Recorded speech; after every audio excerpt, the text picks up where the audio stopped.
સમગ્ર ગુજરાત રાજ્યમાં હાહાકાર મચાવનાર જીએસટીના બોગસ બિલ કૌભાંડ પ્રકરણનો રેલો હવે રાજકોટ સુધી પહોંચ્યો છે. રાજકોટ પોલીસ દ્વારા બોગસ બિલિંગ કૌભાંડ મામલે મોટી કાર્યવાહી કરી છે.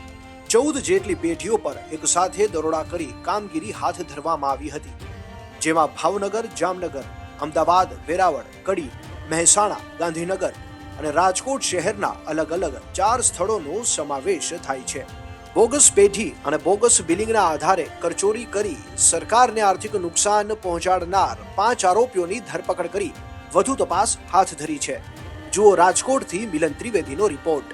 રાજકોટ ક્રાઇમ બ્રાન્ચ પાસે આજથી આશરે 20 દિવસ પહેલા એક માહિતી આવી હતી કે જેની અંદર બોગસ પેઢી ઓપન કરી અને તેના આધારે બોગસ જીએસટી બિલો, ઈ-વે બિલો બનાવીને input tax credit pass on કરવાનું એક આખું સ્કેમ જે છે એ રાજકોટ શહેરની અંદર ચાલી રહ્યું છે. તે માહિતીના આધારે ઇકોનોમિક ઓફેન્સ વિંગ રાજકોટ શહેર દ્વારા તેની સઘન તપાસ હાથ ધરવામાં આવી હતી. આ તપાસ દરમિયાન તેવું ધ્યાન પર આવ્યું હતું કે ખોટા ભાડા કરારો બનાવી, આધાર કાર્ડનો દુરુપયોગ કરી અને ખોટી કંપની બનાવીને પરમાર એન્ટરપ્રાઇઝ નામની એક કંપની દ્વારા અન્ય વિવિધ આશરે 14 જેટલી કંપનીઓ છે તેને bogus below input tax credit pass on કરવા માટે થઈને આપેલા હતા. આ તપાસ દરમિયાન ત્યારબાદ એવું ધ્યાન પર આવ્યું કે 3 કંપની એવી છે કે જે અમદાવાદ સ્થિત ડીએ એન્ટરપ્રાઇઝ, પછી ભાવનગર સ્થિત કંપની અને ગીર સોમનાથ સ્થિત કંપની કે જે અગાઉ પણ અમદાવાદ ક્રાઇમ બ્રાન્ચ દ્વારા આ પ્રકારનું એક કૌભાંડ પકડવામાં આવ્યું હતું.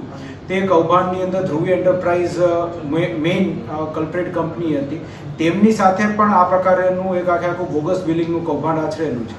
એટલે આ 3 કંપની અને એ સિવાય બીજી 11 કંપની, એમ કુલ 14 કંપનીઓ જે છે તેના વિરુદ્ધ હાલ ફરિયાદ દાખલ કરવામાં આવી છે અને તે ઉપરાંત પરમાર એન્ટરપ્રાઇઝ જે છે તેના વિરુદ્ધ પણ ધોરણસરની કાર્યવાહી હાથ ધરવામાં આવી છે. અત્યાર સુધીમાં કુલ 5 આરોપી જે છે તેઓને અટકાયત કરી આગળ પૂછપરછ કરી તેઓ વિરુદ્ધ ધોરણસરની કાર્યવાહી હાથ ધરેલ છે, જેની અંદર આ પ્રકારના બોગસ જે ભાડા કરારો બનાવવા માટે થઈને જે લોકોએ આખું નેક્સસ બનાવ્યું હતું તે કારાણી અમનભાઈ, અમન રફીકભાઈ, સૈયદ ઉર્ફે કાળુ, મજીદભાઈ, વિશાલ પરમાર અને પાર્થ પરમાર, આટલા લોકોની અટકાયત કરી ધોરણસરની કાર્યવાહી હાથ ધરવામાં આવી. આજે 5 વ્યક્તિની અટકાયત કરવામાં આવી છે, તે લોકો ક્યાંના રહેવાસી છે, શું કહેશો?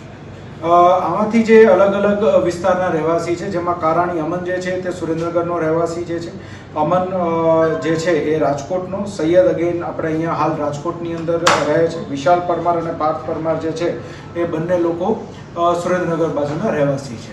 કઈ રીતે આખું કૌભાંડિંગ, કેવી રીતે બોગસ બિલિંગ એટલે કેવી રીતે કરતા હતા?